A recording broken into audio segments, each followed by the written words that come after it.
Occhiali da sole e bandana, in mano un taglierino ma evidentemente poca freddezza. L'obiettivo nella tarda mattinata è la filiale della Volksbank di Via degli Alpini, pieno centro a Mogliano.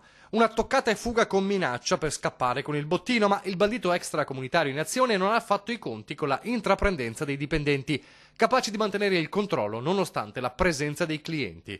Il movimento minaccia, lo shock iniziale è forte, ma qualcuno al di là delle casse sa già cosa fare e avverte in pochi istanti i carabinieri. Quando il malvivente se ne accorge capisce che può fare solo due cose: continuare il colpo facendosi aggressivo ma rischiando di essere preso, oppure fare dietrofront.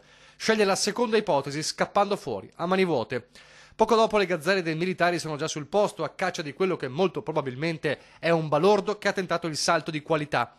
Uno con poca esperienza, paradossalmente forse più pericoloso perché incapace di gestire la situazione. Fortunatamente non ci sono state conseguenze per i presenti e i carabinieri in queste ore stanno visionando le telecamere di sorveglianza per dare un nome al bandito.